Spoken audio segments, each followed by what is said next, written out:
24 พฤษภาคม พระพุทธศักราช 2568 รายการคดีโลกคดีธรรมมีให้ท่านผู้ฟังติดตามรับฟังเป็นประจำทุกวันทางสถานีวิทยุแห่งนี้ท่านสามารถติดตามรับฟังรายการนี้ผ่านโทรศัพท์มือถือของท่านได้โดยการดาวน์โหลดแอปพลิเคชันที่ชื่อว่าวิทยุพุทธศาสนาทั่วไทยแอปพลิเคชันนี้มีสถานีวิทยุพระพุทธศาสนารวมกันอยู่50 สถานีโดยประมาณแต่ละสถานีเปิดธรรมะออกอากาศตลอด24 ชั่วโมงหลายสถานีมีแต่ธรรมะที่ดีๆทั้งนั้นใครดาวน์โหลดได้สำเร็จถือว่าผู้นั้นมีบุญเพราะ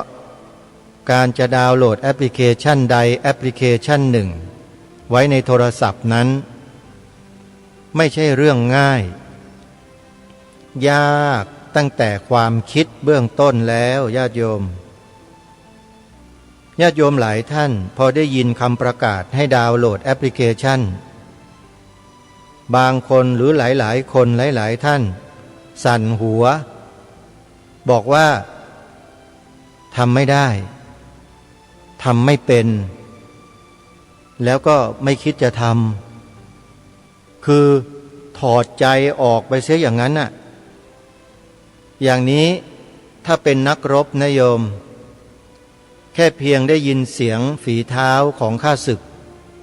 วิ่งมาเท่านั้นแหละก็กระโดดหนีเข้าไปอยู่ในที่กำบังหมดไม่กล้าเผชิญหน้ากับศัตรูแล้วแค่ได้ยินเสียงนะแต่ปรากฏว่า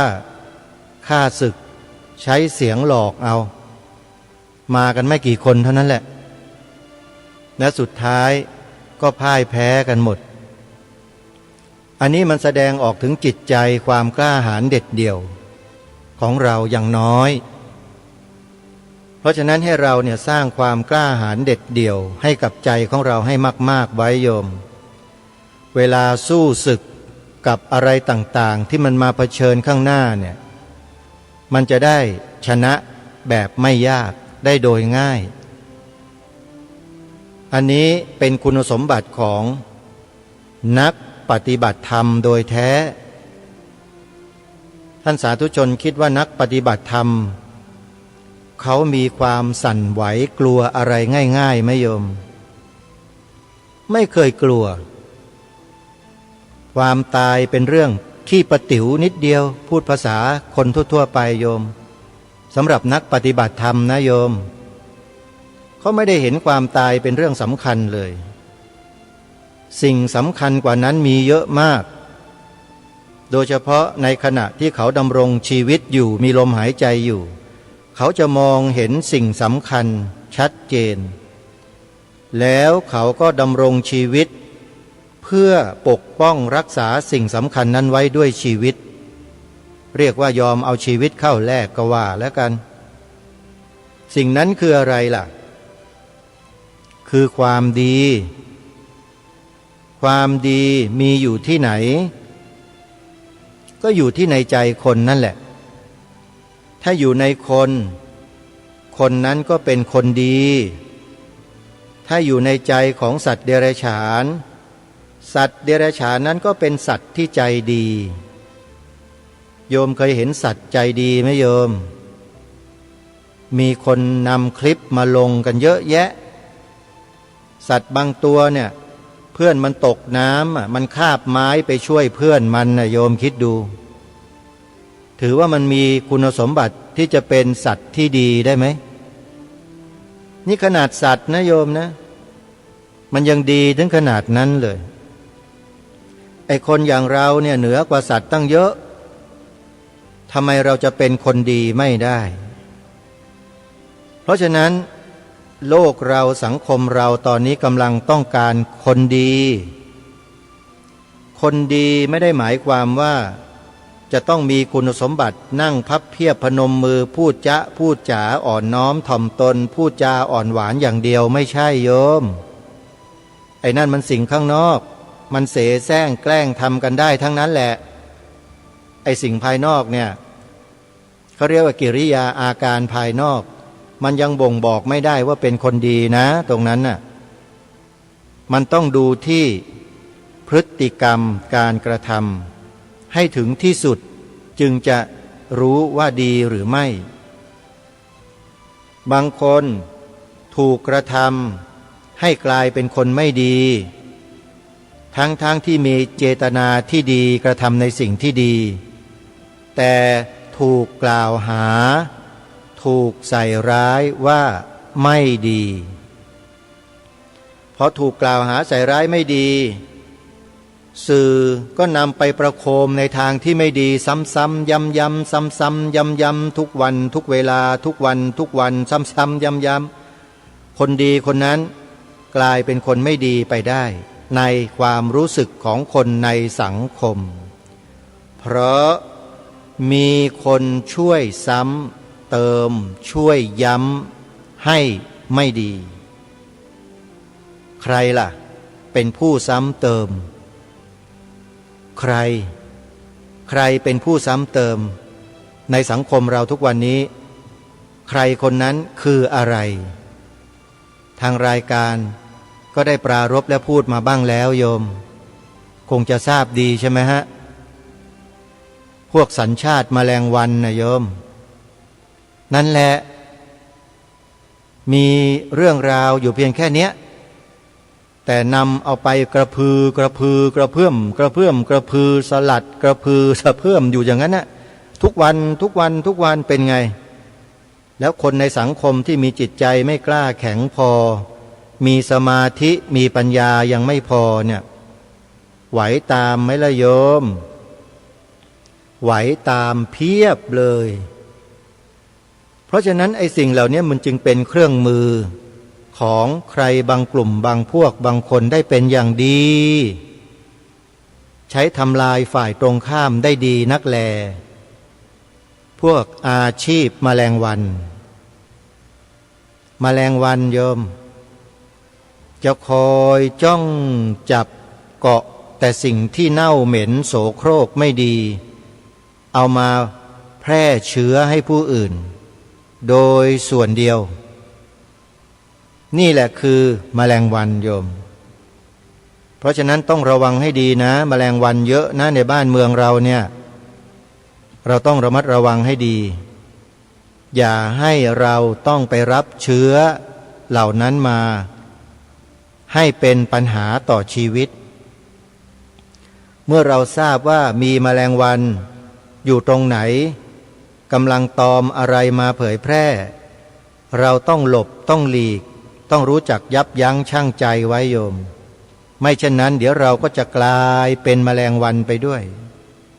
นะเมื่อเป็นแมลงวันแล้วพอมันตายจากชาตินี้ไปเชื้อชาติแมลงวันมันก็ไม่เคยหมดสิ้นเกิดชาติหน้ามันก็ยังไปเกิดเป็นแมลงวันอยู่นั่นแหละไม่มีสูงขึ้นหรอกมันจะต่ำลงไปเรื่อยๆเพราะฉะนั้นในโลกเราจึงมีสัตว์4 เท้า9 เท้า10 เท้าไม่มีเท้า4 5 เท้าเต็มไปหมดเลยในโลกทั้งในน้ำในบกบนบกภูเขาบนอากาศโยมจะเห็นว่าสัตว์ในอบายภูมิที่เป็นสัตว์เดรัจฉานทั้งหนูนกกกแมลงอะไรต่างๆเต็มไปหมดเลยทั้งในน้ำทั้งบนบกนั่นแหละก็พวกนี้แหละโยมพวกแมลงวันทั้งนั้นใครอยากจะเกิดไปเป็นอย่างนั้นก็เอานะเสพมากๆฟังมากๆดูมากๆแมลงวันเนี่ยแมลงวันเวลามันปล่อยเชื้อทิ้งเราก็ไปสูบเอาเชื้อเข้ามาใส่ในใจของเราใจเราก็เศร้าหมองไม่เศร้าหมองเปล่านะยังไปเป็นปากเป็นเสียงแทนแมลงวันอีกด้วยแมลงวันพูดอย่างนี้เราก็ไปพูดให้คนอื่นฟังแบบนั้นหรือแรงกว่านั้นด้วยไอ้พวกแมลงวันนี่มันไม่ค่อยด่าเท่าไหร่หรอกมันด่าไม่ได้เพราะด่าแล้วเดี๋ยวมันผิดแต่พวกเราที่ไปรับมานั้นไปด่าต่อมากกว่าเดิม นั่นบาปหนักเข้าไปอีกเห็นไหมเพราะฉะนั้นต้องระมัดระวังนะโยมนะเวลาจะดูจะเสพแมลงวันเนี่ยจะต้องระมัดระวังต้องดูจิตดูใจเราให้ดีรักษาจิตรักษาใจเราให้ดีอย่าให้แมลงวันมันปล่อยเชื้อแพร่เชื้อมาสู่ใจเราได้ถ้าจะดูจะฟังต้องใช้เครื่องป้องกันให้ดีวิจารณญาณหรือสติสัมปชัญญะสติสัมปชัญญะก็คือตัวรู้เท่าและรู้ทันถ้าเรามีตัวรู้เท่าและรู้ทันแล้วสบายมากให้แมลงวันปล่อยเชื้อชนิดใดมาก็เถอะเราสบายมากเราไม่หลงไปติดเชื้อแมลงวันแน่นอนเพราะแมลงวันนั้นเรารู้จักมันดีแล้วรู้แล้วว่าปล่อยเชื้อชนิดไหนมาเราไม่เอาเชื้อเราไปต่อเท่านั้นแหละก็จบเราใช้สติสัมปชัญญะใช้วิจารณญาณป้องกันเชื้อได้เป็นอย่างดีรายการคดีโลกคดีธรรมจึงไม่เคยติดเชื้อแมลงวันพวกนี้แม้แต่นิดเดียวพระสงฆ์ครูบาอาจารย์ของเราเยอะแยะโยมไม่ติดเชื้อพวกแมลงวันเหล่านี้เลยอย่างท่านพระอาจารย์มหาลำพันธ์ปุญญามโนวัดภูจวงประเรียนธรรม9ประโยคเจ้าคณะอำเภอบ้านไร่อุทัยธานีล่าสุดโพสต์เฟซบุ๊กออกมาไล่โยมที่มาเขียนด่าพระอยู่ในเฟซของท่านเนี่ยท่านลบทิ้งหมดเลยเลิกเป็นเพื่อนเกลี้ยงเลยโยมนั่นมันต้องเจอแบบนั้นโยมพวกนี้ถือว่าไปรับเชื้อแมลงวันมาไม่รู้จักขจัดเชื้อออกแล้วมาเพิ่มเชื้อให้ตัวเองไม่พอยังมากระจายเชื้อในเฟซบุ๊กของท่านพระอาจารย์อีกพระอาจารย์เลยลบทิ้งไปเลยเห็นไหมฮะถ้ามันดีจริงท่านพระอาจารย์จะลบไปทำไมล่ะโยมนั่นแปลว่าเป็นสิ่งสกปรกโสโครกใช่ไหมท่านจึงลบทิ้งโยมเพราะฉะนั้นใครที่มีความคิดความเห็นที่เป็นไปในลักษณะเดียวกันกับแมลงวันที่โยมไปรับเชื้อมา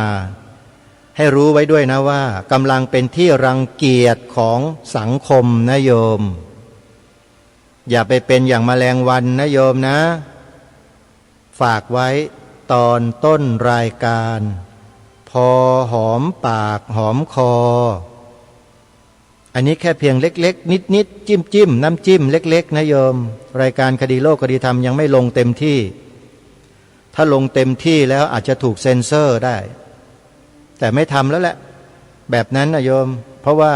เริ่มที่จะเข้าใจอะไรขึ้นเยอะแล้วโยมเห็นอกเห็นใจโยมด้วยโดยเฉพาะเห็นใจท่านผู้อำนวยการสถานีวิทยุเกรงอกเกรงใจครูบาอาจารย์ท่านครูบาอาจารย์ท่านรู้ท่านทราบดีว่าสิ่งที่พูดไปเนี่ยเป็นความจริงเป็นเหตุเป็นผลแต่คนอย่างแมลงวันมันรับกันไม่ได้โยมพวกแมลงวันน่ะไอ้ที่ติดเชื้อเข้ามาก็ดีเป็นแมลงวันก็ดีรับไม่ได้เพราะอะไรเพราะพูดทีไรแล้วมันไปถูกเชื้อแมลงวันเนี่ยมันเกิดอาการสั่นระรัวกลัวสันหลังหวะมันมีแผลอยู่ไงเวลาไปพูดสะกิดสะเกาปุ๊บมันหวาดผวาพวกแมลงวันเนี่ยโยมก็เลยไม่อยากจะพูดอะไรเยอะเพียงแค่นี้ก็น่าจะเข้าใจน่าจะทราบกันดีเนาะว่าทางรายการเนี่ยหมายถึงอะไรถ้าพูดคำว่าแมลงวันต่อไปนี้ทุกท่านก็คงจะทราบแล้วนะว่าหมายถึงอะไรนะโยมนะให้ระวังนะอย่าไปติดเชื้อในกระแสจิตเข้าให้นะโยมแล้วมันจะแก้ลำบากพอแก้ลำบากแก้ไม่ได้โยมไปแพร่เชื้อในเฟซบุ๊กของครูบาอาจารย์ท่าน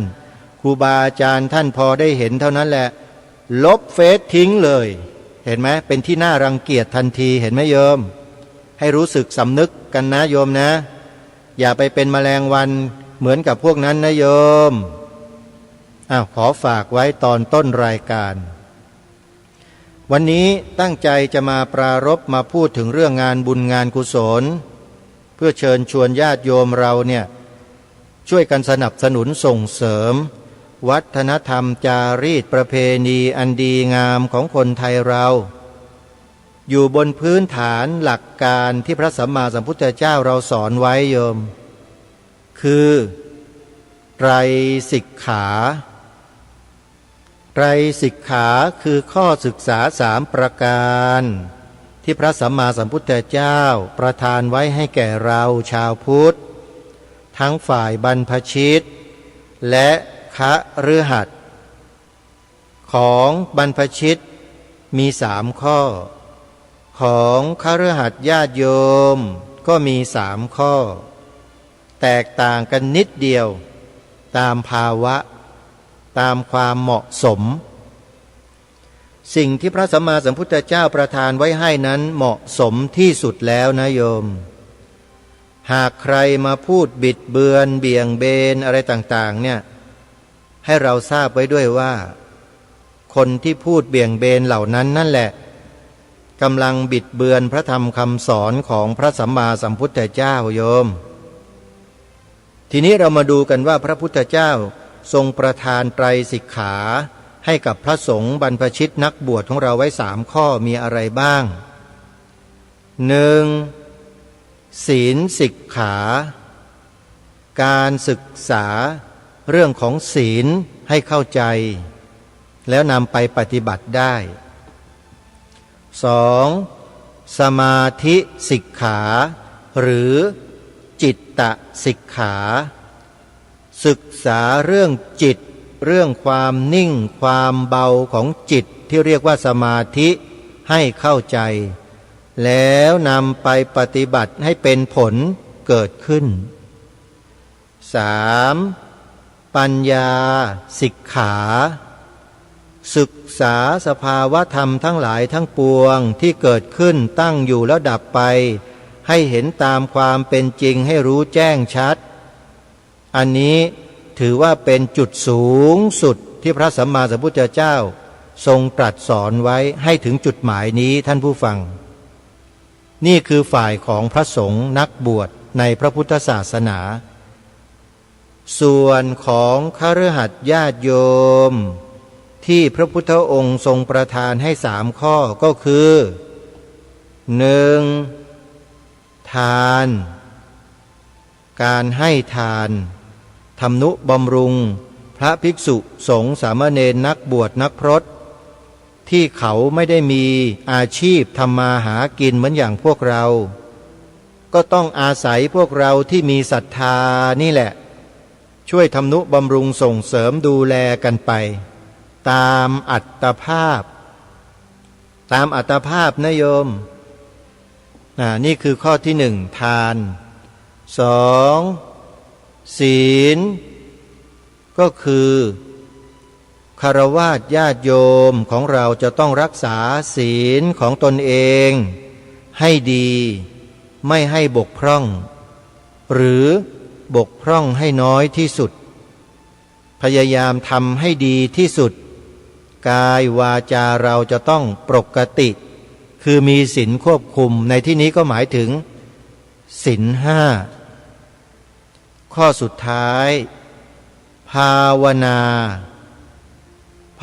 าแปลตามตัวตรงศัพท์ก็คือเจริญให้เกิดให้มีขึ้น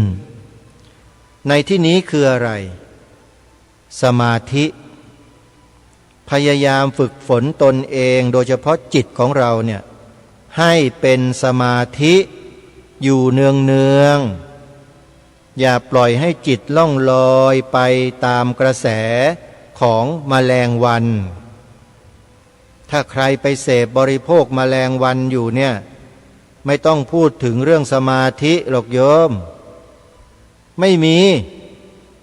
แมลงวันพวกนี้ไม่เคยสอนให้เราเจริญภาวนาสมาธิไม่มีหรอกมีแต่จะทำลายสมาธิเราตลอดพอเราไปเสพบริโภคเมื่อไหร่สมาธิหายก็จะกลายเป็นอะไรก็ไม่รู้ที่ไม่ใช่สมาธิ นั่นก็คือความฟุ้งซ่านรำคาญใจพอฟุ้งซ่านรำคาญใจมากๆเข้าไม่รู้จะระบายออกยังไงก็โพร่งออกมาทางปากเขาว่ามาก็ว่าต่อไปเผลอๆว่ามากกว่าแมลงวันซะอีกนู่นนั่นมันเป็นซะอย่างนั้นเห็นไหมเล่าเพราะอะไรเพราะไม่ศึกษาเรื่องภาวนาให้เข้าใจพอไม่ศึกษาให้เข้าใจจิตมันก็ไหวง่ายเอนง่าย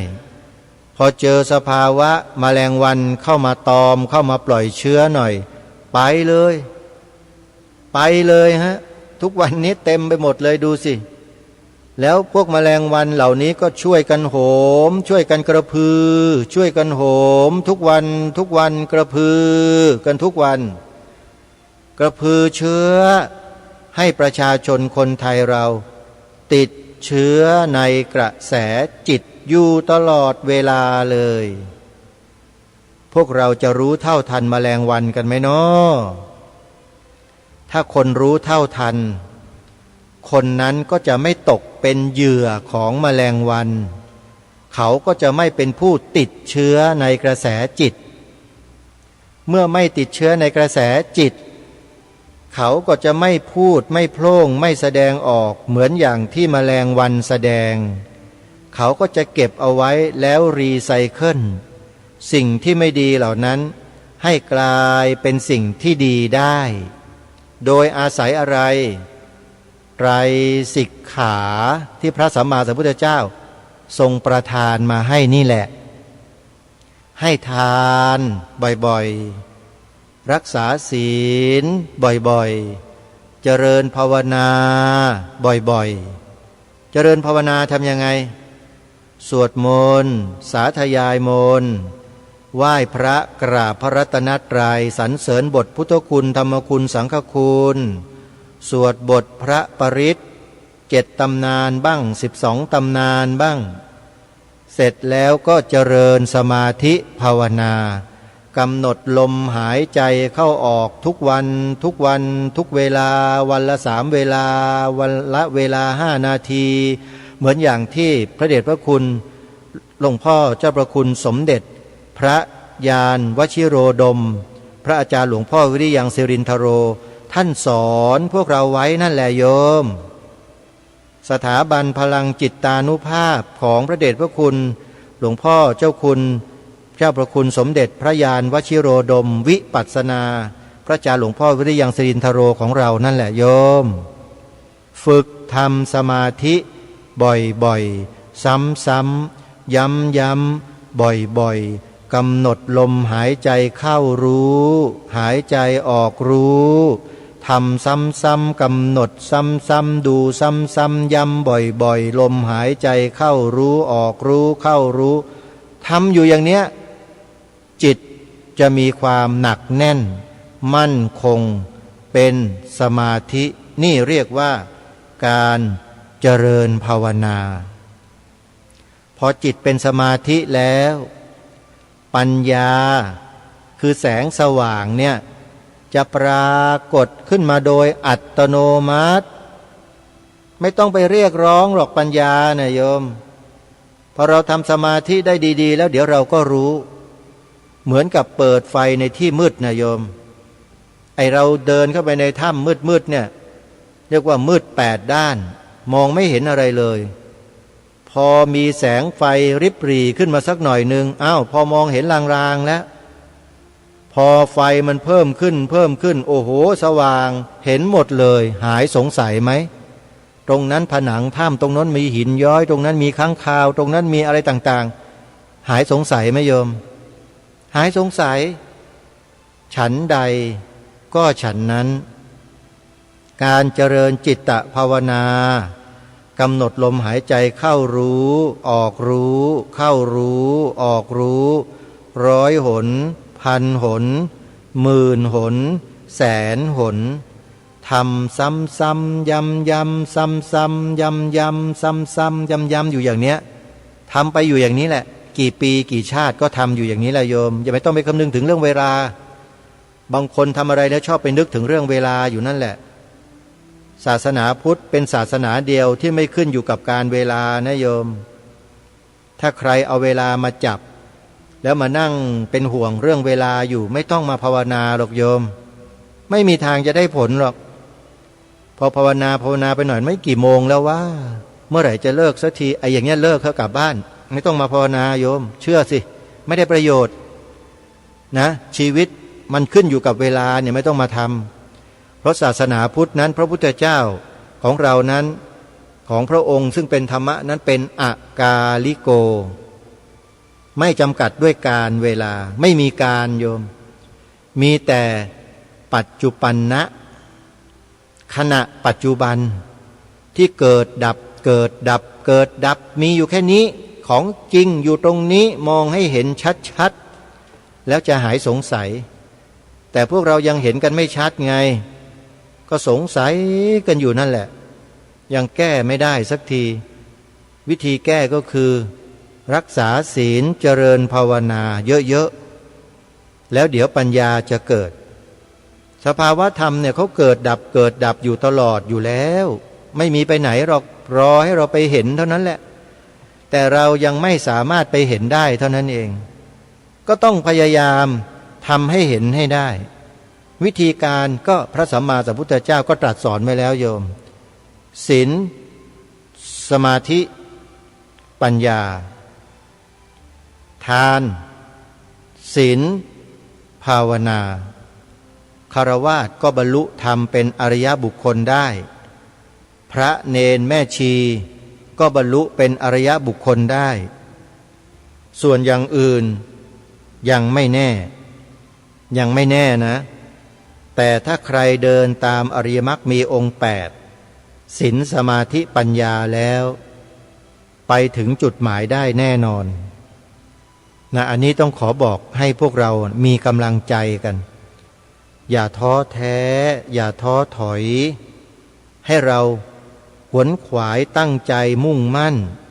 มีความเพียรพยายามความอดทนเอาไว้สักวันหนึ่งเราจะถึงจุดหมายแน่นอนไม่มีหรอกโยมสิ่งที่เราทำไว้แล้วจะไม่เป็นผลทั้งนั้นแหละฮะการเดินจงกรมการนั่งสมาธิการเรียนพระปริยัติธรรมการท่องบนสาธยายมนต์สาธยายธรรมการบอกบาลีการส่งแบบอะไรต่างๆมีผลเป็นกรรมทั้งนั้นเลยอย่าคิดว่าไม่มีนะโยมที่โยมมาทำกันอยู่เนี่ยจะทำน้อยจะทำมากมีผลทั้งนั้นสวดมนต์ไหว้พระเช้าสวดมนต์ไหว้พระเย็นปฏิบัติภาวนานั่งสมาธิ5 นาที3 นาทีทุกวันมีผลทั้งนั้นจริงแค่สวดมนต์อย่างเดียวเนี่ยจิตเราก็เป็นสมาธิแล้วโยโสภะคะวาอะระหังสัมมาสัมพุทโธพระผู้มีพระภาคเจ้าเป็นพระอรหันต์ดับเพลิงกิเลสเพลิงทุกสิ้นเชิงตรัสรู้ชอบได้โดยพระองค์เอง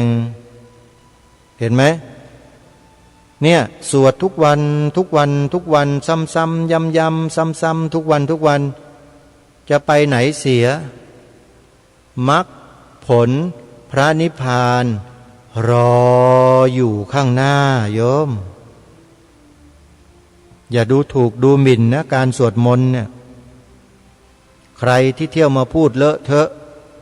บอกว่าการสวดมนต์ไม่จำเป็นไม่ต้องสวดแล้วมันไม่ได้ประโยชน์อะไรคนที่พูดแบบนี้คือพวกมิจฉาทิฏฐินะใครไปหลงไปเชื่อก็จะกลายเป็นมิจฉาทิฏฐิไปด้วยการสวดการสาธยายพระปริตรสาธยายมนต์บทสาธยายบทต่างๆที่พระสัมมาสัมพุทธเจ้าตรัสแสดงไว้เนี่ยเป็นมหามงคลเป็นบุญเป็นกุศลเป็นปัญญาบารมีที่จะทำให้วิถีจิตเราเข้าสู่กระแสได้โดยง่ายกระแสแห่งปัญญาสัมมาทิฏฐิ เพราะการสวดสาธยายมนต์ถึงแม้ว่าเราจะไม่รู้ความหมายแต่ใจเราที่ขณะสาธยายอยู่นั้นจะกลายเป็นสมาธิเมื่อจิตกลายเป็นสมาธิเข้มขึ้นเข้มขึ้นข้นขึ้นก็จะทำให้ดวงตาปัญญาที่อยู่ในสมาธินั่นแหละเห็นแจ้งรู้จริงในบางสิ่งบางอย่างในขณะนั้นๆได้ก็อุปมาเหมือนกับการเปิดไฟในถ้ำโ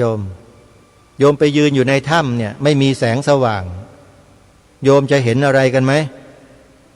พอเปิดไฟพลึบขึ้นมาเนี่ยโยมหายสงสัยไหมว่าข้างหน้าคืออะไรข้างซ้ายข้างขวาคืออะไรข้างบนข้างล่างเห็นหมดเลยหายสงสัยฉันใดก็ฉันนั้นการสวดมนต์ภาวนาทำสมาธิก็เหมือนกันพอทำไปซ้ำๆย้ำๆทำไปจิตมันนิ่งจิตมันสงบพอจิตนิ่งจิตสงบแล้วนะแสงสว่างในดวงใจคือปัญญาเนี่ยจะค่อยๆสว่างสวัยขึ้นเรื่อยๆขึ้นเรื่อย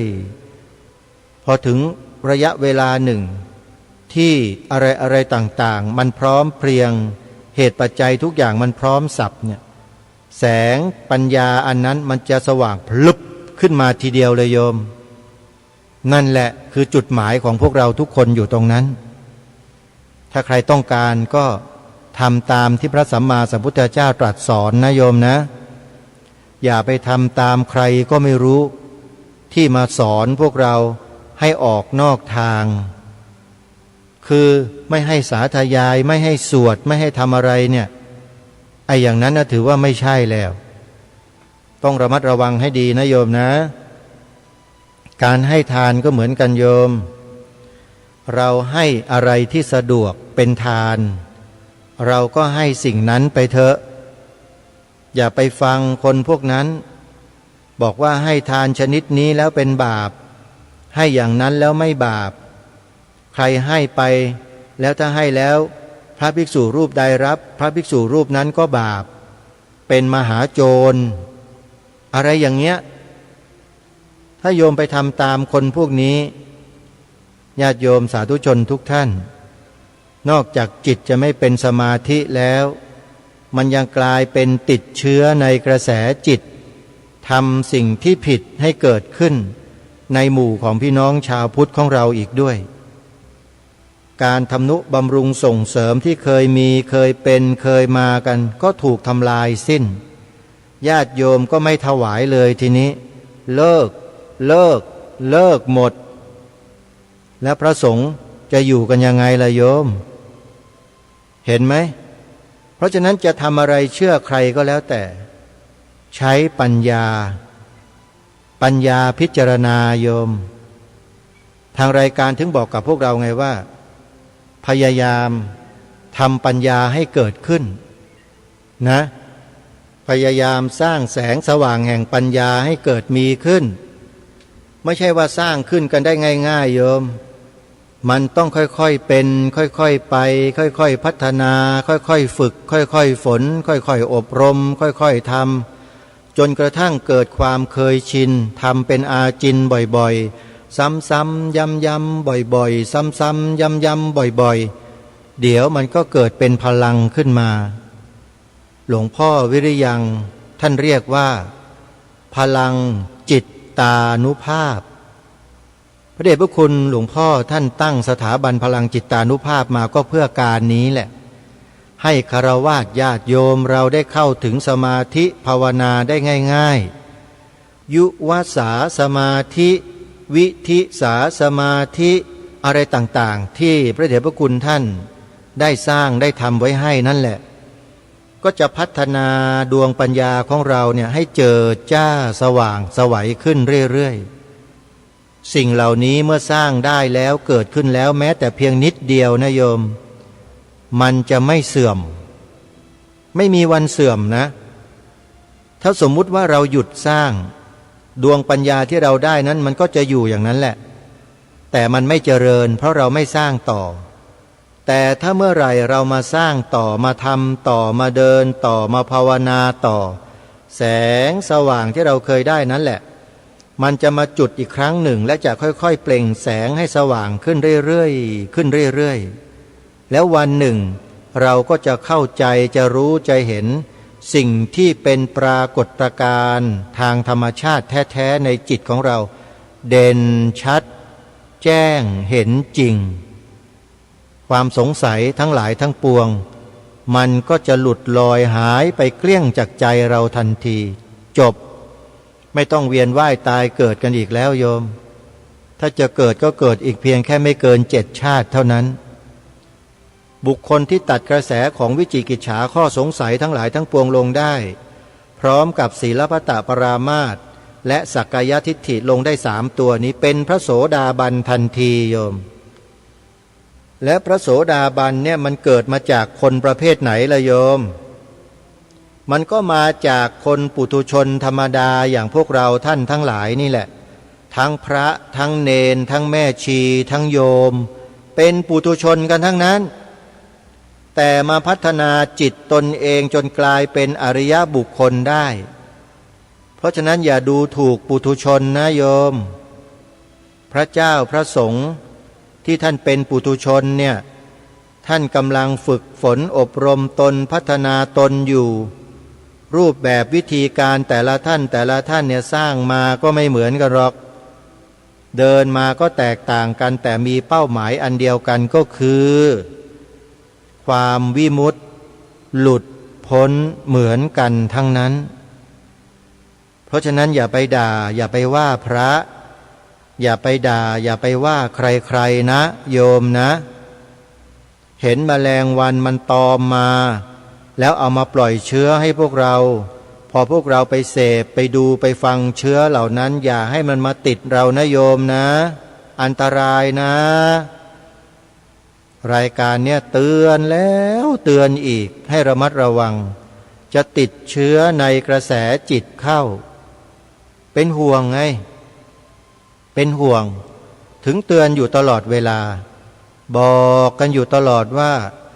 ให้ดาวน์โหลดแอปพลิเคชันวิทยุพุทธศาสนาทั่วไทยมาฟังให้ได้ทุกวันนะแล้วเดี๋ยวแสงแห่งปัญญาก็จะเกิดขึ้นมาเอง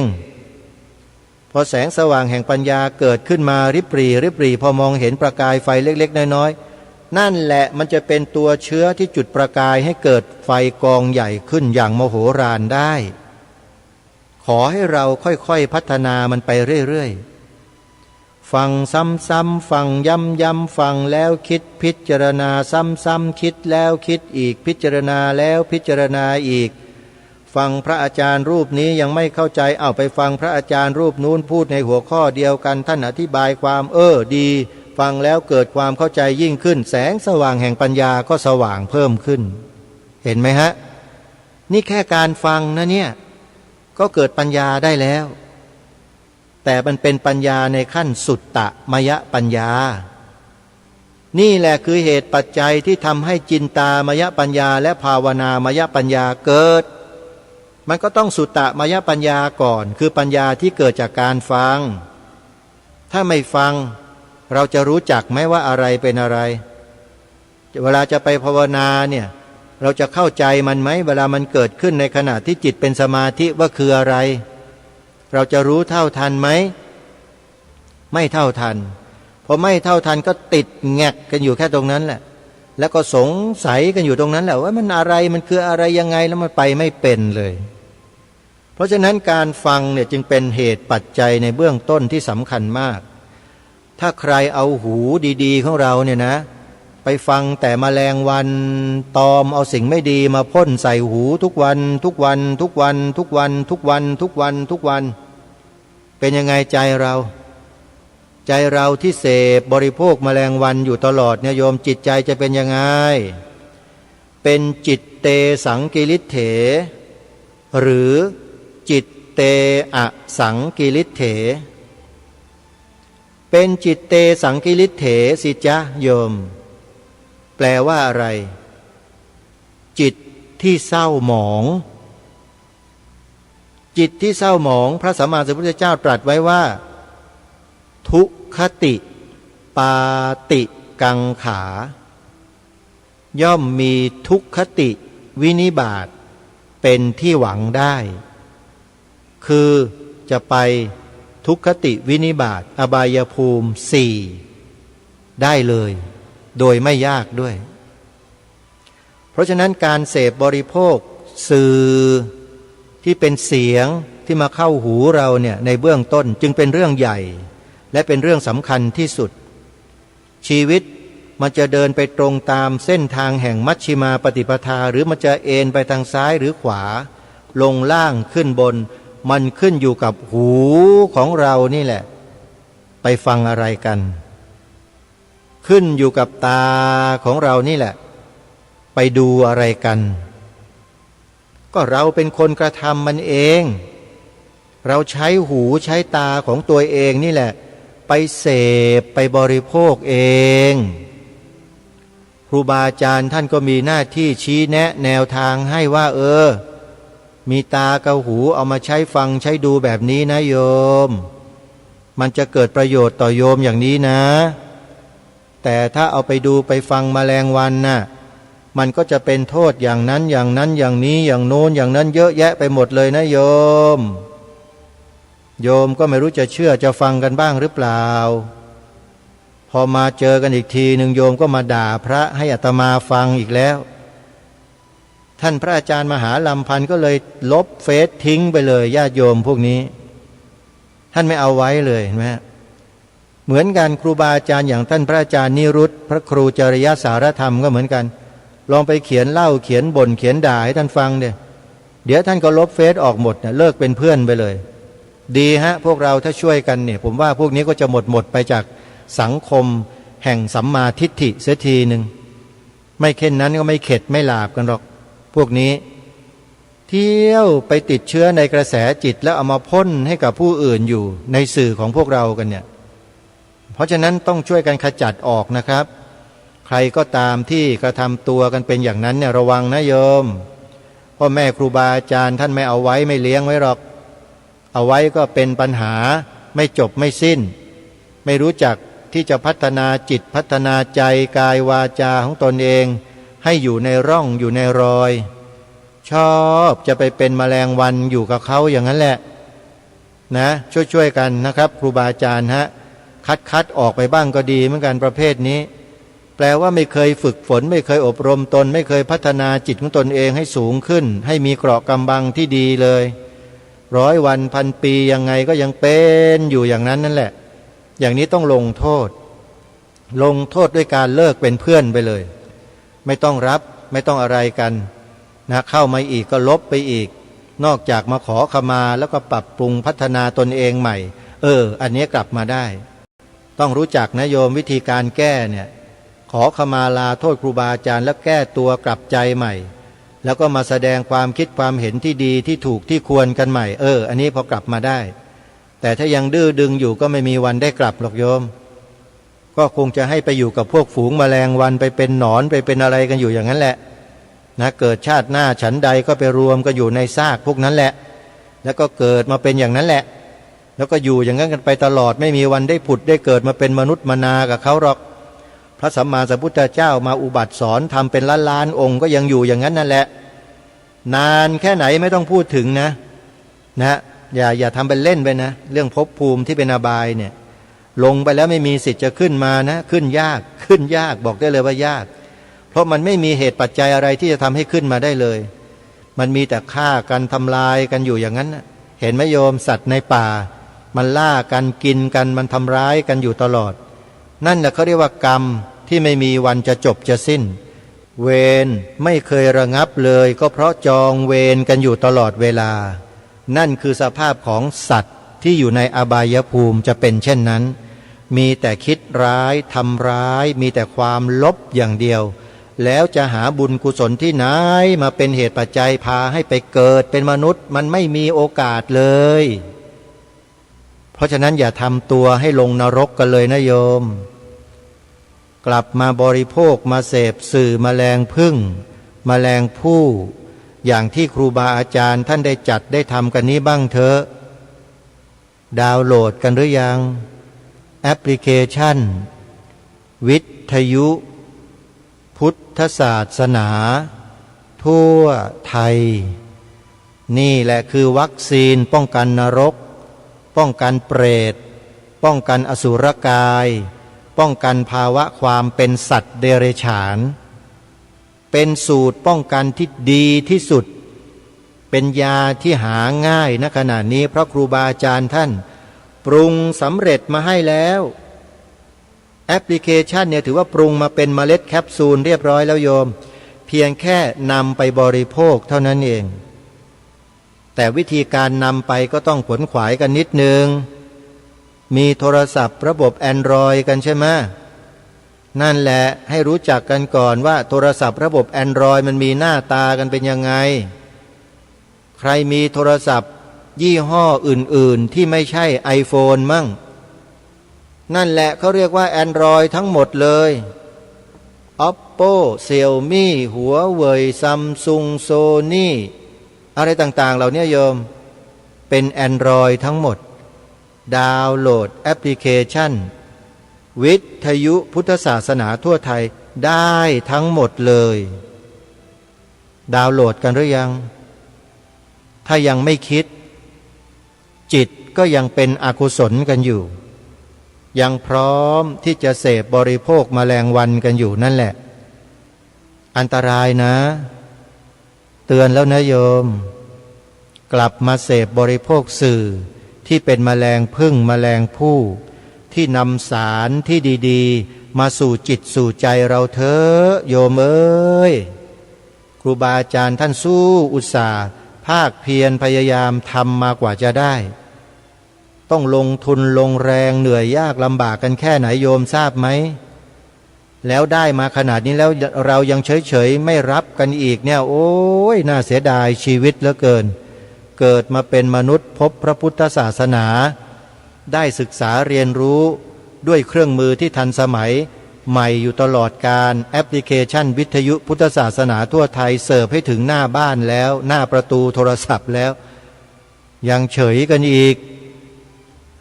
ไม่รู้จะพูดยังไงแล้วโยมหมดเวลาก็หยุดพูดเท่านั้นแหละโยมเนาะเดี๋ยวเกินเวลาครูบาอาจารย์ท่านอื่นซะ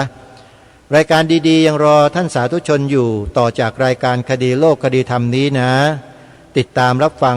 พร้อมๆกันเดี๋ยววันพรุ่งนี้ค่อยมาติดตามรับฟังรายการกันใหม่วันนี้เวลาของรายการหมดลงแล้วต้องขอสมมุติยุติไว้แต่เพียงเท่านี้พบกับรายการได้ใหม่ในวันต่อไปขอความสุขความสวัสดีในธรรมแห่งองค์สมเด็จพระบรมศาสดาสัมมาสัมพุทธเจ้าจงปรากฏเกิดมีขึ้นในจิตใจของท่านผู้ฟังทุกท่านทุกคนเทินขอเจริญพรกล้าคิดก็ต้องกล้าทำอย่ากลัวถ้าทำความดีเร่งศึกษาปัญหาให้ทันท่วงทีเมืองไทยจะพัฒนากว่านี้รายการดีๆคดีโลกคดีธรรมขอรำพัน